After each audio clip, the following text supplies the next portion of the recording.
ठीक है, तो हम अपना सेशन स्टार्ट कर लेते हैं। हाँ, अब माइक ऑफ कर लीजिएगा आप अपना। मैं आप अपना माइक ऑफ कर लीजिएगा एक बार।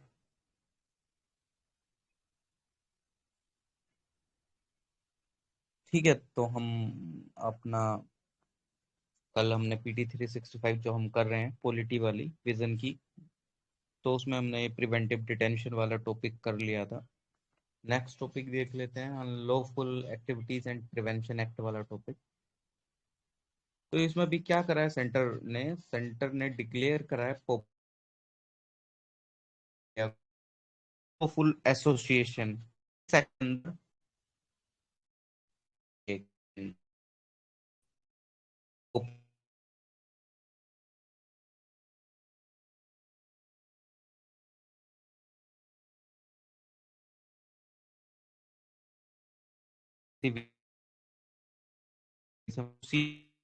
में अनलॉफुल एसोसिएशन घोषित कर दिया गया है। तो यू यूपी क्या यू एक है, एक for prevention certain unlawful activities of individual association and for dealing with terrorist activities and for more matter connected therewith। मतलब इसका ये है कि यूएपीए जो 1967 निकल के आया था, उसमें यह था जो भी कुछ ऐसा गतिविधियां होती हैं जो कि कानून के अनुसार नहीं है, उन जो कि इंडिविजुअल कर रहा है एक्टिविटीज को, या कोई एसोसिएशन, या कोई मान लो कि कोई देशद्रोह मतलब टेररिस्ट के साथ, आतंकवादियों के साथ कुछ ऐसा एक्टिविटीज में इंडल्ज है, तो उन सब के प्रिवेंशन के लिए यूएपीए एक्ट लाया गया 1967 में ना। तो सिंपल वही ये पॉपुलर फ्रंट ऑफ इंडिया लगा कि ये वही काम कर रही है अनलॉफुल एसोसिएशन की तरह, की कुछ कानून वगैरह कुछ नहीं, मतलब एक सही प्रॉपर वे में नहीं चल रहा है, तो उसको क्या कर दिया गया, उसको यूएपीए में अनलॉफुल एसोसिएशन के अंदर में उसको मतलब डिक्लेयर कर दिया गया अनलॉफुल एसोसिएशन। जो एक्ट है वो डिफाइन करता है, मतलब अब ये बात आती है कि अनलॉफुल एक्टिविटीज क्या होती हैं, मतलब ये किस तरीके की एक्टिविटीज को आप अनलॉफुल एक्टिविटीज मानोगे।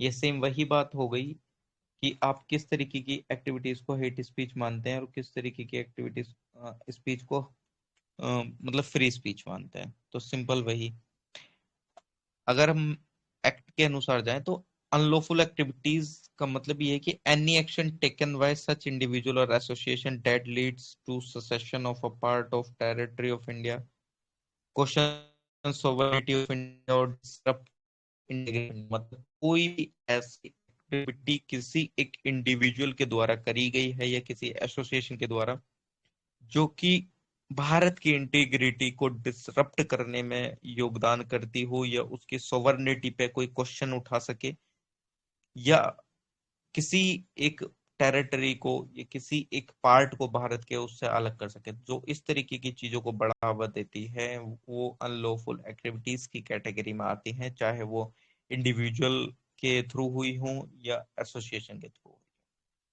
है ना। ठीक है, जो केसेस होते हैं यूएपी के अंडर में, वो किसके द्वारा इन्वेस्टिगेट करे जाते हैं, वो स्टेट के द्वारा भी, एनआईए के द्वारा भी, नेशनल के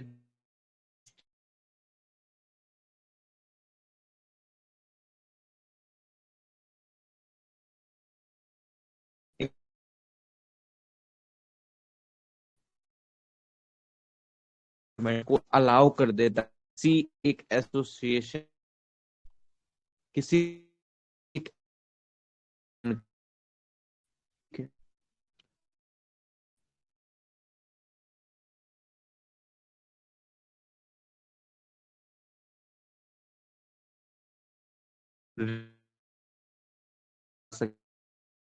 फुल एक्शन के अंडर में उसको बैन कर दिया है, तो उसकी अपील सुनने के लिए एक्ट ने प्रावधान भी दिया है कि एक ट्राइब्यूनल भी होगा, एक ट्राइब्यूनल का भी प्रावधान है। इंडियन नेशनल्स और फॉरेन नेशनल्स दोनों को चार्ज करा जा सकता है इस एक्ट के अंडर में। ये बहुत अहम पॉइंट है, इसको ध्यान रखिएगा। जिस तरीके से राइट टू प्रॉपर्टी वाला क्वेश्चन आ गया था यूपीएससी में 2021 में, कि कौन, मतलब एग्जैक्टली मेरे क्वेश्चन तो ध्यान नहीं आ रहा है, लेकिन क्वेश्चन वही था कि राइट टू प्रॉपर्टी वाला किस किस के लिए एप्लीकेबल है। तो सेम वही यूएपीए के अंदर में इंडियन और फॉरेन नेशनल्स दोनों को चार्ज करा जा सकता है। Act holds offenders accountability in same manner if crime is committed on foreign land outside India.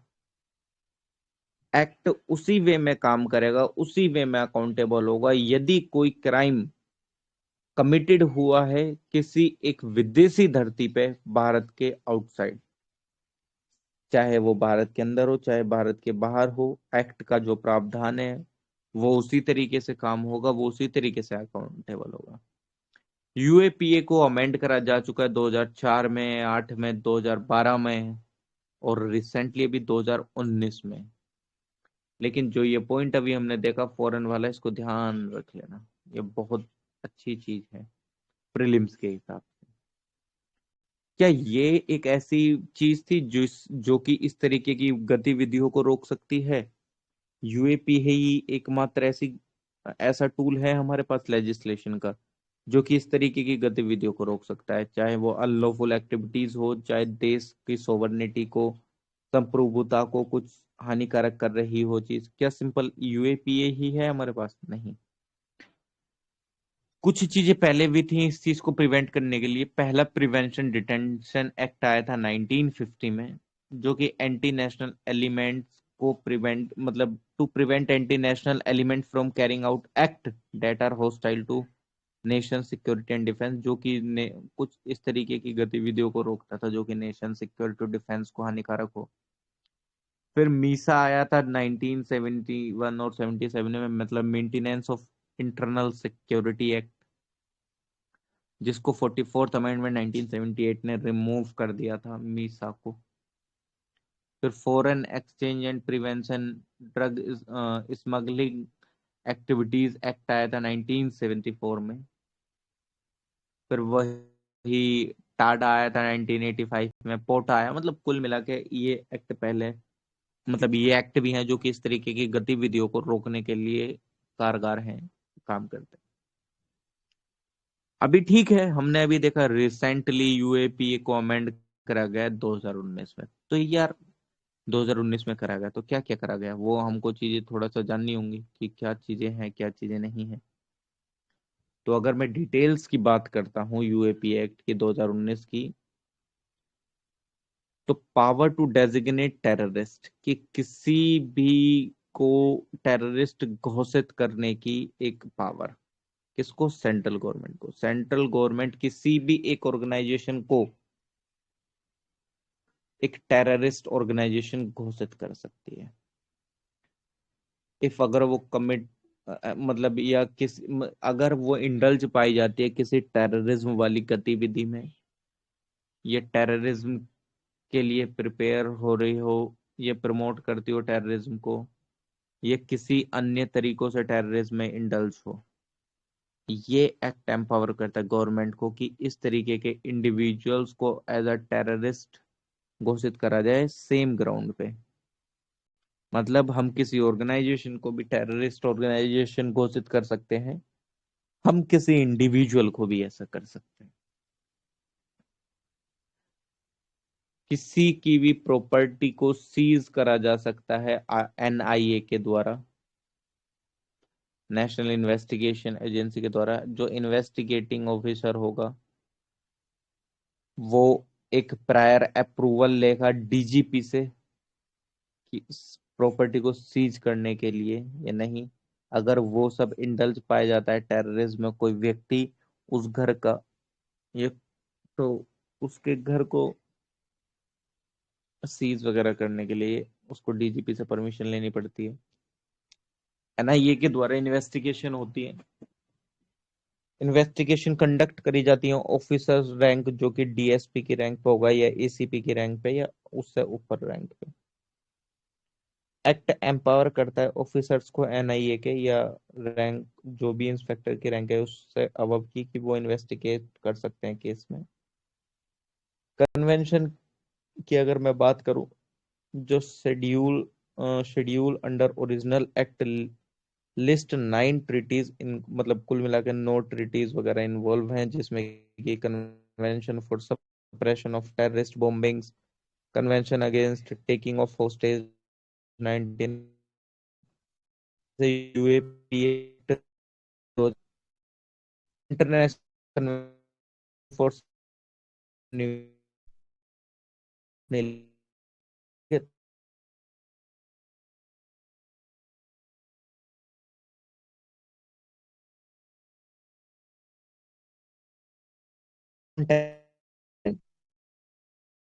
currently IP goes over the phone leaders बातें थे ये कर, तो क्या है,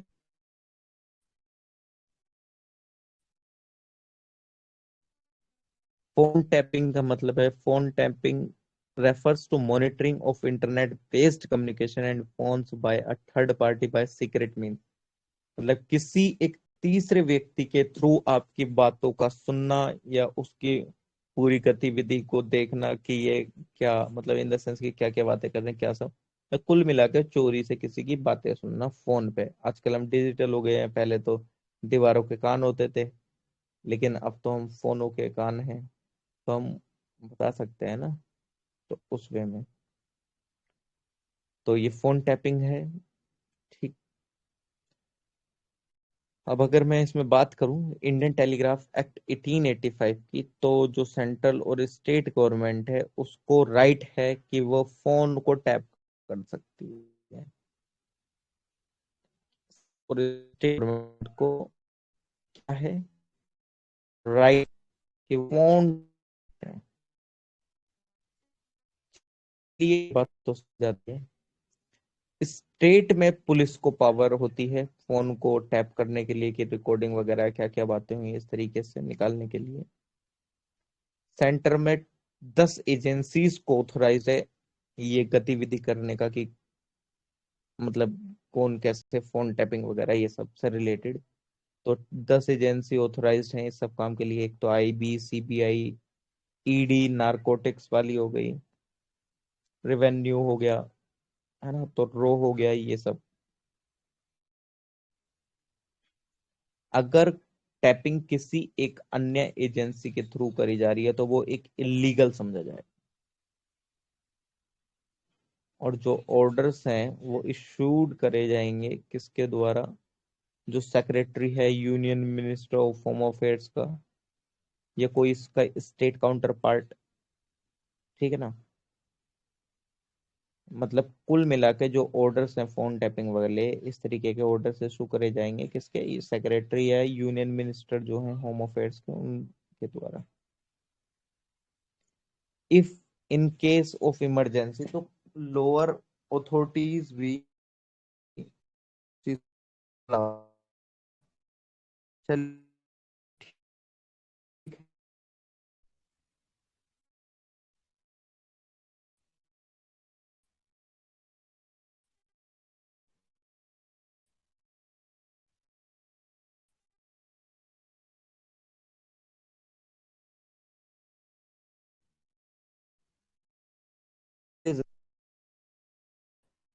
सुप्रीम कोर्ट ने डायरेक्ट करा है, direct its registry to remove details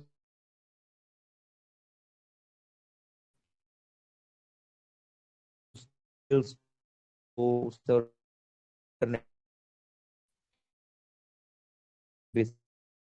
बोला, तो चीजों को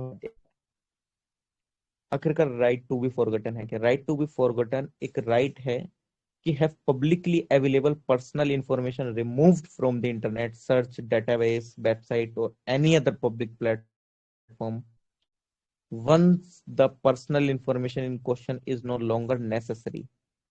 मतलब अगर कोई इंफॉर्मेशन अब इस तरीके की नेसेसरी नहीं रह गई है। जो इंफॉर्मेशन हमने अपनी पर्सनल प्रोवाइड कराई थी इंटरनेट पे या सर्च इंजन्स पे, वेबसाइट पे, उसको डिलीट करा जाए। जस्ट लाइक मान लो, मैं एक एग्जांपल दे रहा हूँ कि डोमिनोज में आपने पिज्जा मंगाया, आपने चीजें सेव करी, तो आप वहां से डिलीट कराना चाह रहे हैं कि अब उसको कोई रिलेवेंट नहीं है, अब मैं नहीं मंगाता, तो आप उस तरीके की चीजों को डिलीट करा सकते हैं। आपके पास फॉरगॉटन का राइट है। इस तरीके के राइट की शुरुआत अगर हम देखते हैं तो फ्रेंच में देखने को मिलती है, राइट टू ओब्लिवियन करके। और राइट टू बी फॉरगॉटन एक एब्सोल्यूट राइट नहीं है, इसको ध्यान रखिएगा। ये एक प्रीलिम्स का क्वेश्चन बहुत आसानी से बन सकता है। ये एक तरीके का स्टैट्यूटरी राइट की रिकॉग्निशन है, इसको यूरोपियन यूनियन में अंडर जो वहां पे लॉ चलता है, general data protection regulation, GDPR करके, उसके अंडर में ये इम्प्लिसिटली रिकॉग्नाइज करा गया था पहली बार ईयू के द्वारा, है ना। मतलब इस तरीके का राइट पहली बार ये ईयू के द्वारा करा गया था। डाटा प्रोटेक्शन का जो उनका एक डायरेक्टिव था 1995 में, उस समय जो ईयू में, यूरोपियन यूनियन में जो जीडीपीआर चलता है, जनरल डाटा प्रोटेक्शन रेगुलेशन, मतलब जो आर्टिकल 17 भी है जीडीपीआर का हमारा, ये 2016 का, वो इस तरीके के राइट को प्रोवाइड करता है, which permits a data subject country and it इस तरीके का कि हाँ ठीक है, आपको डिलीट करना है। पर इंडिया में इस तरीके का कोई स्पेसिफिकली लो नहीं।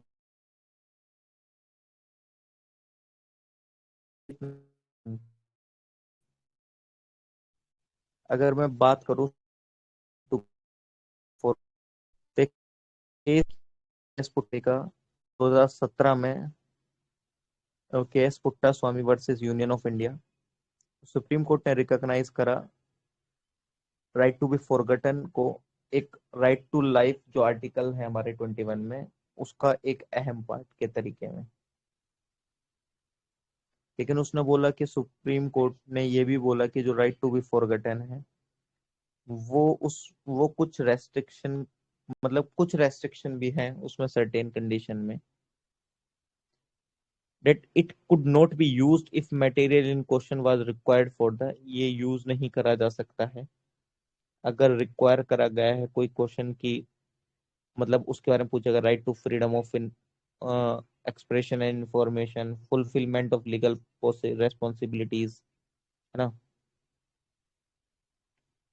मतलब इस तरीके का जो ये राइट टू बी फॉरगॉटन है, वो यूज नहीं करा जा सकता इफ कोई क्वेश्चन पूछा जा रहा है सबसे रिलेटेड, लीगल रेस्पॉन्सिबिलिटी से रिलेटेड या एग्जीक्यूशन ड्यूटी से रिलेटेड, पब्लिक इंटरेस्ट और पब्लिक हेल्थ, या जो भी इंफॉर्मेशन पब्लिक इंटरेस्ट में है, protection of information public interest, तो इस तरीके की चीजों में ठीक है। टू फॉरगॉटन हमको समझ आता है इतना।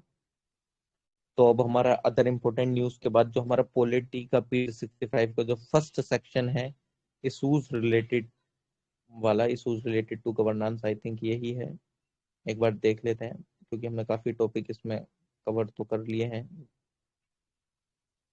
तो अगर मैं इंडेक्स देखता हूँ तो वही इशूज रिलेटेड टू कॉन्स्टिट्यूशन में ये हो गया है फोन टैपिंग। कुछ अदर न्यूज रहने के बाद हमारा ये फर्स्ट सेक्शन खत्म हो जाएगा।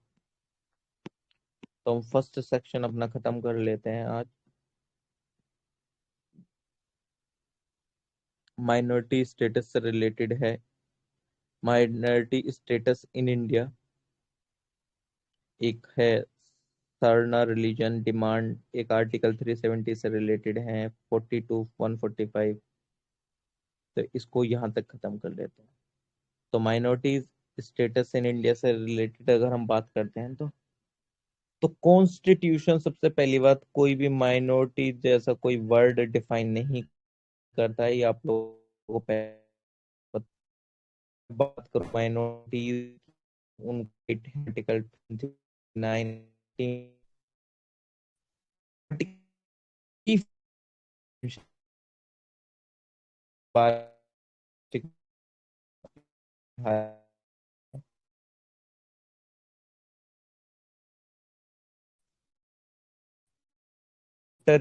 Commission for Minorities Act 1992, uh,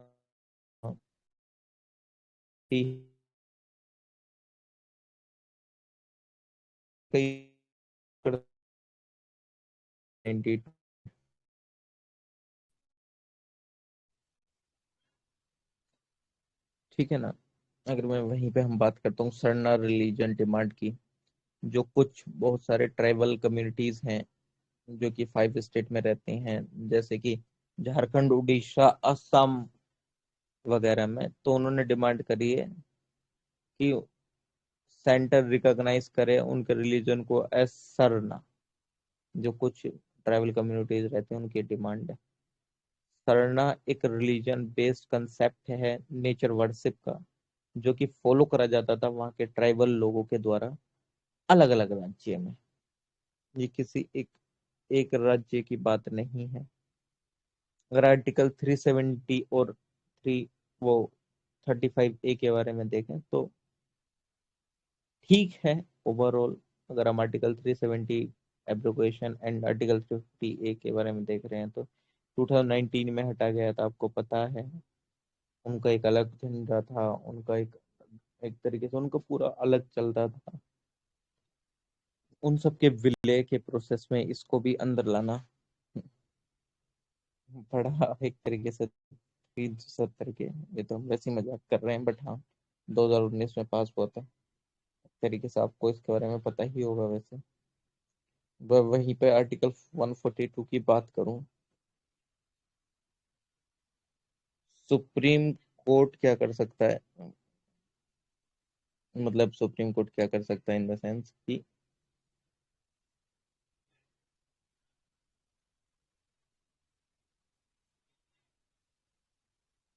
मतलब जस्ट लाइक जैसे अगर मैं बात करता हूँ तो मतलब कि जो सुप्रीम कोर्ट है, supreme court in exercise of its jurisdiction में पास सच डिग्री और make such order as in necessary for doing complete justice in any cause और मैटर पेंडिंग बिफोर इट। मतलब एक कुल मिला के मतलब अगर मैं बात करता हूँ तो इसकी जैसे कि मेरी आवाज आ रही है किसी को? ठीक।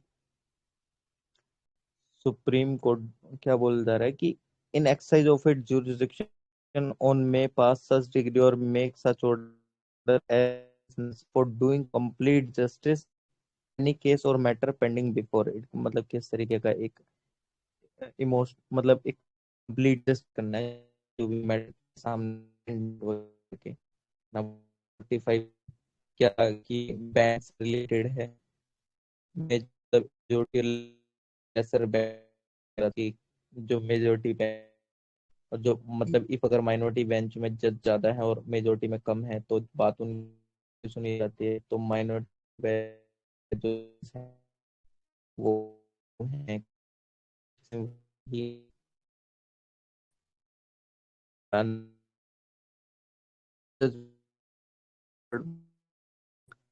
में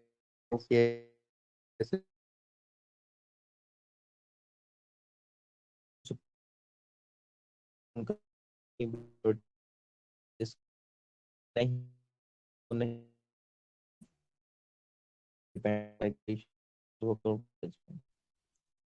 तो ठीक है, हमारा यहाँ तक ही।